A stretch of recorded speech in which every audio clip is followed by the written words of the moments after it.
Hi, this is Fergal from the Cranberries. You're listening to the Midwest Mixtape podcast. This is the Midwest Mixtape podcast, joined in the barn here with the Mox and Dale. And right now, we're joined online with Fergal from the Cranberries. No need to argue, celebrating 30 years, the anniversary. And you guys have an upcoming, physical copy release. We're releasing a bunch of vinyl, which people love these days. They love physical, copies, and excited for that. And you want to talk a little bit about that? Yeah, totally. I'm delighted. I mean, it's great that vinyl is making a bit of a comeback because there is something special about having a vinyl record. The artwork, first of all, is like a piece of art, rather than a little small image on your screen. It's actually something physical you can hold in your hand. And I remember as a teenager when I first got my first vinyl records, a bunch of us would go around to someone's house and we'd look at the credits and where it was recorded, look at the pictures, and it was just an event. Do you remember that first record? The Police, I think, was the first one I had. Nice. It looks like you got a little bit of a collection behind you there. What's the physical copy you got back there? They're all CDs. Yeah. I have some vinyl as well, but when we were touring first, I used to find like secondhand record shops, and because if it was somewhere like the US or Canada or Australia where the Irish pound was stronger than the dollar, it would make it worthwhile for me to stock up a load of CDs. So I go on days off, go CD hunting or whatever. We consider ourselves here like music nerds, right? Like, I'm not too much into Star Wars or anything like that, but music's my jam, and totally nerding out on, again, re-releases and physical copies and collecting them and different sort of variations of that. Do you consider yourself sort of that way as well? Yeah, I always was trying to get B-sides and, rare releases that you wouldn't hear anywhere else. And the Cranberries are just such an important band, and these songs are classic and timeless. I know you guys have seen like a little bit of resurgence with TikTok, and here's why I know that. I have 3 daughters, and they make fun of me being the old guy, right? I'm in my 40s, so they make fun of me. But they know the Cranberries, they know Linger, they know Zombie. Even my 9-year-old sings Zombie, and I think some of that's because social media, but some of it's, I think, maybe from TikTok too. Yeah, it's incredible, isn't it? It really is. It blows my mind that the young kids like that are, discovering the band for the first time. It's fantastic. What makes these songs so timeless? You put them on now and they seem, even some of the lyrical content seems relevant. The sound seems relevant, and you guys made these in the early 90s. Yeah, I know. Yeah. I really don't know. It's just we kind of didn't. We never followed a trend, as such. We just always kind of did our own thing. And at the time, some of the industry people were kind of saying, there's a lot of bands doing this now, maybe you should try that. And we're like, no, look, this is what we want to do now. We want to do our own thing and follow our hearts. And, we always kind of wanted to impress ourselves first. And then if we were impressed, we kind of go, okay, it's good enough for release now. And hopefully somebody will like it. Was there a bit of a punk rock attitude with you guys? Because I think about, your first record had a lot of success, but then you guys follow it up with your first single on your second record is Zombie, which is very, very different from some of the earlier stuff that you guys put out, and also heavier content in the lyrics and a heavier sound. Was that intentional to match the, the sound of it with the lyrics and the importance of some of the things that you were talking about? Yeah, I think we've been playing live a lot. So then, when you're playing live, the adrenaline is pumping. You can't hear yourself that well. Sometimes you're kind of playing harder maybe. And I think a lot of that touring gave the heavier edge. But for that particular song, Zombie, I remember Dolores came in and said, look, I have some chords for a song idea.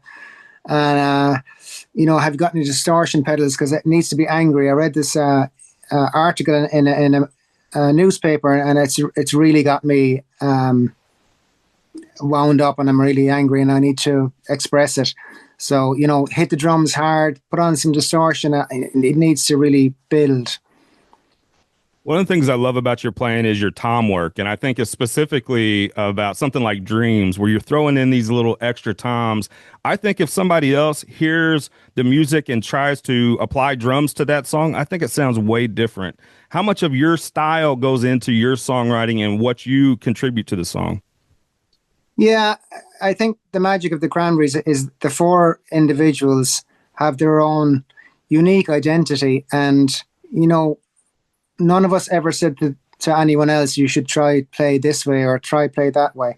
You know, there was a real trust there, and there always has been. And, you know, when the four of us were jamming in a room, either Dolores or Noel would come in with chords and start playing, and we'd listen for a few minutes and try and get the mood of it, close our eyes and kind of just feel the vibe or whatever, and then start adding bits in, you know, gently adding bits in, and then the song would start to move in certain different directions. And it was just a very organic thing. And it was just really, really one of the most beautiful things. I really loved at that time.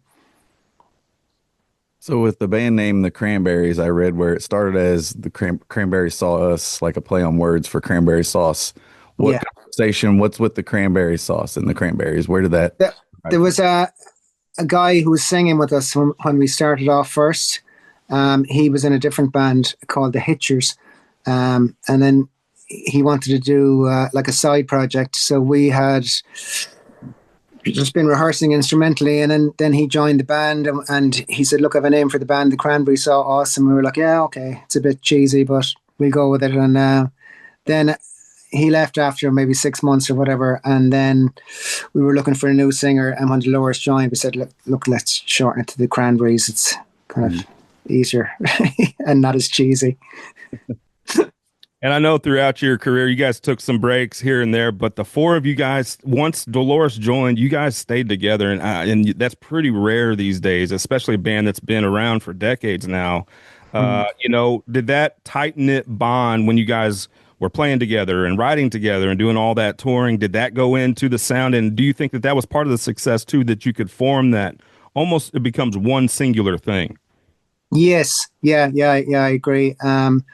Especially when No Need to Argue kind of exploded, and it was a massive success. We were a bit freaked out, you know, because we're fairly shy, relaxed people from a small town in Ireland, and well, a small city in Ireland, and you know, to have that success was a bit overwhelming. But we just stuck together as a unit and kind of, you know, said, "Look, keep our heads down, keep doing what we're doing, and stick together." And you know, it's kind of, we'll protect each other almost.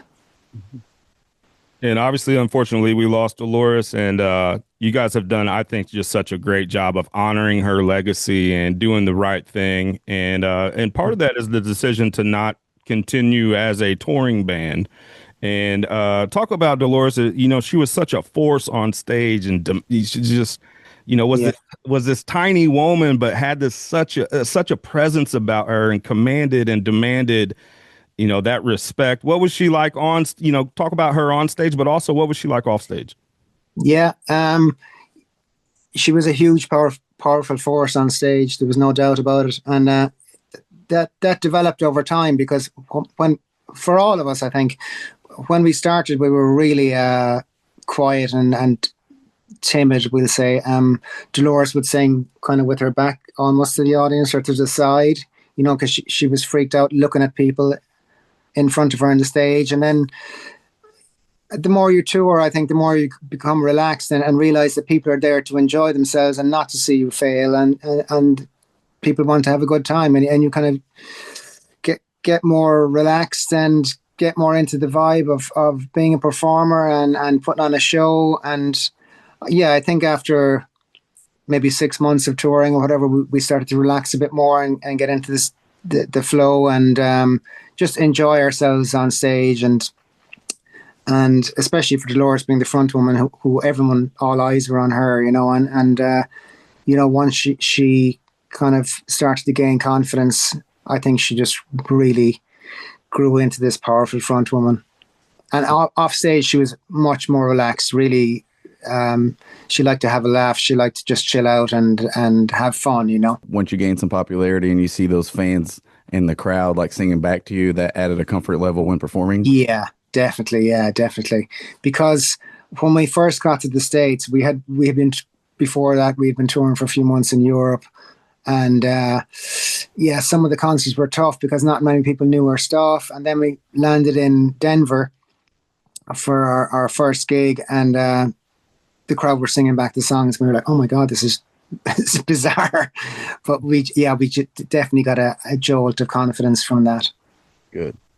One of those standout performances where you guys got to perform at Woodstock 94 in front of hundreds of thousands of people. And that performance is legendary, like many others. You know, I think of, you know, like Blind Melon, which is an artist that I love, and their performance there. And you know, that was a really great time. I think for a lot of people, Woodstock after that, the next one was kind of a mess. But talk about Woodstock and performing at Woodstock 94. Yeah, it was incredible. It really was. It was very special. To walk out on stage and see that many people in front of us. I don't think we've ever played to an audience that size before or after that concert. It was huge. And it wasn't nerve-wracking, really. It was more of, oh my God, this is an incredible experience. And we just really gave it our all, I think. And yeah, we had just recorded a version of Close to You, the Carpenters song, for a charity album a few weeks previously. So we started playing it live in the set, and we threw it in for that concert, and the whole crowd were singing it because everyone knew that song. It was just fantastic. It was really sweet. Did you get to take in any of the other performances at the festival? I mean, that turned into kind of a lot of fun with the Green Day and throwing all the mud and all that. Did you get to see any of the other acts? We got to see the Chili Peppers, and we had to leave after that. So they had the big light bulbs in their heads. It was just, what a band, like, absolutely incredible. Saw the guy from Blind Melon. They were playing soccer, kicking a football around backstage. So just went over and said hello, because I loved No Rain. That song and that whole album was great. You know, the 90s, I think, are really fully getting to be appreciated now that there's maybe some distance from it. And I think it's one of the greatest decades of music ever. And I think I'm not the only one that thinks that. There's a lot of people that think that some of your contemporaries are still doing it, and they're doing it in a really great way. Me and my daughters, we just went and seen actually the Chili Peppers last year. Yeah. Well, we saw Dave Matthews not too long ago. Talk about the 90s, you know, what that means to music and music history. And as far as like when we're talking about music decades and years and years and years from now, where do you think the 90s stand in that conversation? Oh, yeah, definitely. 90s is a great era for music. So many incredible bands. Like Nirvana, Pearl Jam. I was huge fans of those bands. Chili Peppers, I've seen a couple of times live, and just one of the best live bands I've ever seen. Tool, I absolutely love Tool.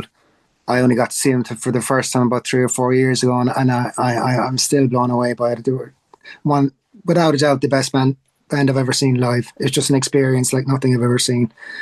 Yeah, it was a great era for music, and I don't know, the 2000s not so much. You know, after that, and I think the 90s really was the last really amazing decade for music, because there was so many good bands. For guitar music especially, I think maybe, you know, pop music might be a different thing, but yeah, so many great bands. And, you know, it's great for younger people to be able to look back and to have those albums and being able to experience them again, you know. So I got kind of a two-part question. Were drums your first choice as an instrument, and also who are your influences as a drummer? Yeah. Yeah, for some reason, drums just clicked with me. I was a break dancer before. That's how I met Noel and Mike. And so I had that rhythm thing maybe. And then a friend of mine had a drum kit, and I said, gee, I'd love to check it out and see what it's like. So I sat down behind the kit, and he showed me how to play a basic beat, and I played it, and he was, oh, most people can't do that first time. And I was there, okay, maybe I should get a drum kit and start practicing.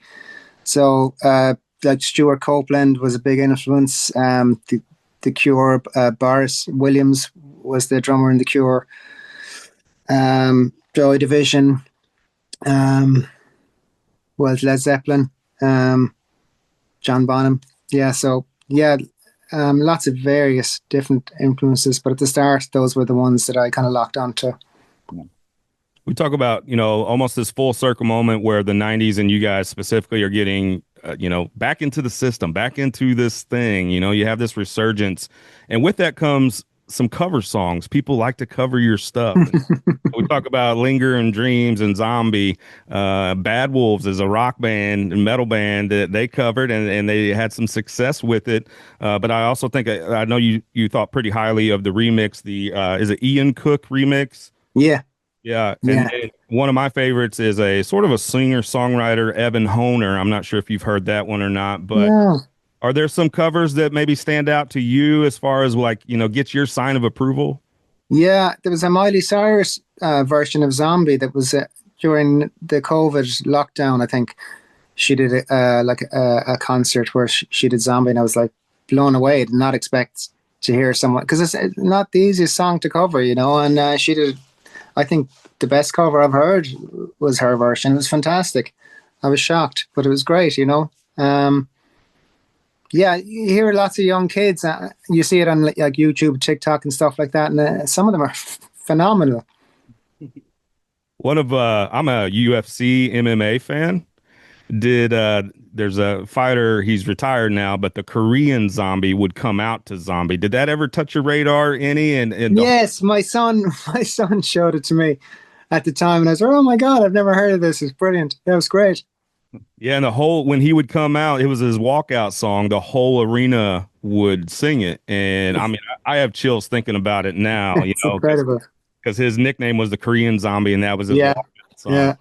Yeah. It's a good one to get you worked up before a UFC fight. Oh yeah. When we talk about Zombie, and we talk about that sort of punk rock of releasing it, was there ever any pushback from the record label that this was sort of a risky move for you guys, and especially with the video? Yeah, totally. There was.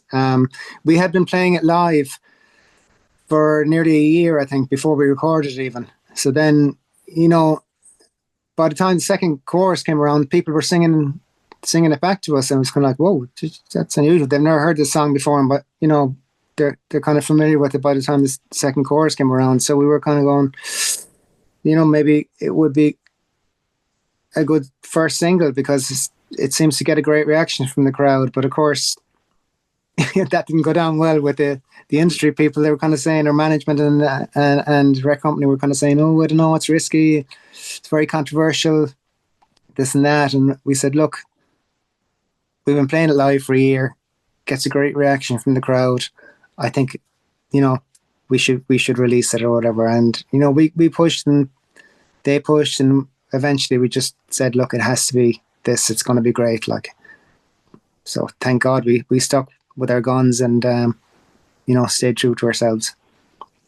30 years later, is there anything you wish you would have done differently with the release and some of the songs and just that whole time period in general? Is there anything you wish you would have done differently? No, everything completely fell into place for No Need to Argue. There was a momentum going since the first album, and we just, we didn't feel the pressure really.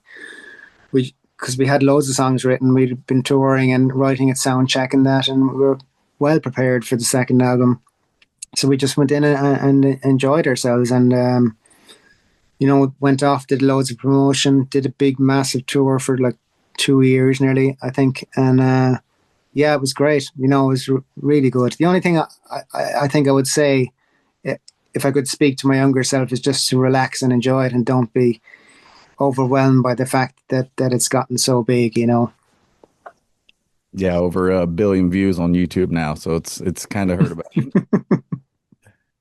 How do you think, we talk about the riskiness of Zombie, and specifically with the video and it being released as a single, how do you think something like that would be received now in the current climate? There's so much going on right now. Do you think it would be released in that way? Get your thoughts. Yeah, I don't know. People are afraid to be a little bit controversial nowadays, aren't they? almost playing it too safe. And music is about freedom and speaking your mind, and it's just your opinion at the end of the day. It's what you believe in, and if you don't like it, go somewhere else and listen to something else. I don't understand why people have been too safe. I mean, music is about punk rock and fuck the system and all that, Hell yes. And if I were you guys when the record execs came in and said they were like pushing back on it, like, oh, we pushing buttons, good. We really want to release it now. Yeah, exactly. Yeah. Totally. Yeah, it almost makes you want to release it more. All right. So yeah. Well, that's the just rock and roll attitude. It's the middle finger to the man kind of thing. And yeah.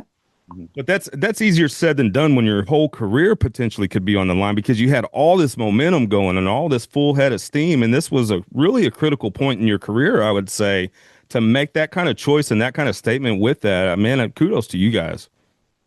Yeah, we didn't think about that really. We just kind of felt it was the right thing to do. So I want to talk about your last album, In the End. It was obviously after Dolores had passed, and you guys had demos of her working on some of these songs and decided to release it as a full album, a few years ago, 5-6 years ago. Can you talk about the process of that? Did that help with some of the healing and just some of the maybe potentially grief that you guys were going through?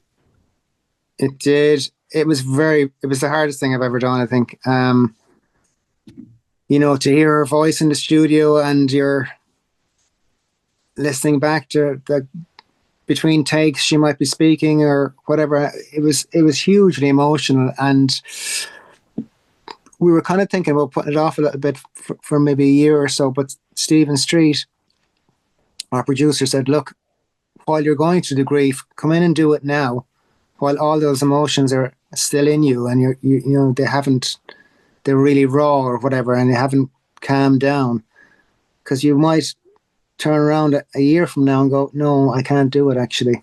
So I think he was dead right to do that.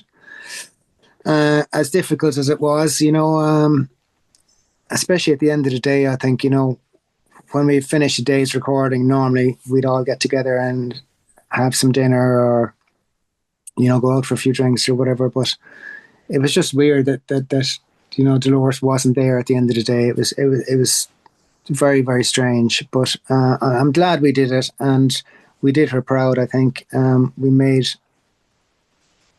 a really good album from what was initially just demos. Do you ever have to go back and listen to those songs or revisit those songs? Is it painful, or like I said, does it sort of help with some of that? Yeah, it is painful. Even for this, for No Need to Argue, for the 30th anniversary, I had to listen through loads of demos and different bits and pieces. So, it takes you back to that time, and there's lots of fond memories, but also then you feel sad because Dolores isn't here anymore, So it's a conflict of emotions, really. It's happy memories, but also sad that she's no longer with us. You guys have included a ton of extra things for this physical copy release, and one being some of the songs on MTV Unplugged. Was that ever released? Your MTV Unplugged, was that ever released anywhere else? Not that I know. I don't think so. There was bootlegs of it maybe, but I don't think it was ever officially released as far as I know. I'm not 100% sure, but yeah, that was a really nice thing to do, because we had been playing acoustic songs, at radio stations or record stores so since we started it. So we were fine at playing acoustically. And we had just done a show in the UK previous, like a month or two previously, where we had a string section. So we asked them to come over and play with us for the Unplugged, and it worked out really well. It's really cool. It's hard for young people with this newer generation to understand the importance of MTV Unplugged back then. It was such a neat thing to experience. You would see these songs, and I think of, you talk about Nirvana, but Nirvana stripping these songs down, and some of their song choice was, head scratchers at the time, but you go back and listen to it, and it was a magical moment. And I guess maybe today's version, I know you guys have played the Tiny Desk series and at concert. Today's version, maybe it's a little bit of that, but what do you remember about your MTV Unplugged? Yeah, it was just really nice. It was really relaxed. The audience were really receptive, and I don't think we felt any pressure, because it wasn't like, oh my God, how are we going to play these songs acoustically? We had done it many times before, and we just did a few rehearsals to run through things with the string section, and yeah, it was really relaxed. It was really enjoyable. And Nirvana's come up a few times. I know you guys had the same manager as Nirvana, right? Briefly, yes, yeah. We almost got to play with them. We were supposed to play with them in Belfast, but it was the time Kurt was rushed to hospital when they were playing in Germany or something like that. And that was a few days before the gig in Belfast was supposed to be on. So that never happened. So we never got to play with them. We never got to meet them. And then, funnily enough, at the MTV Unplugged, I think Hole were playing the afternoon. They were being recorded that afternoon. So we were in the morning and they came in the afternoon. And just after we left, I was talking to our guitar tech, and he said, "Oh, I was out the back having a cigarette, and who pops up beside me with Kurt Cobain?" I was like, "What? No!" We just left like 5 minutes, and he was out the back having a cigarette with Kurt, and I was like, "Oh no, could have met him." That close. Join here with Fergal and the Cranberries. No need to argue. 30th anniversary. This is the Midwest Mixtape podcast with the Mox and Dale. Fergal, thanks so much for calling in today. We are obviously huge fans here, and thanks so much for your band and how you've really ran your band, and like I said, honoring Dolores in that way. And I think this is an awesome way for the fans to be able to get some extra goodies that we're talking about and get your physical copies. So really looking forward to this release. And again, thank you so much for joining us. Thank you. Excellent. Thank you so much. Yes, take care. Thanks.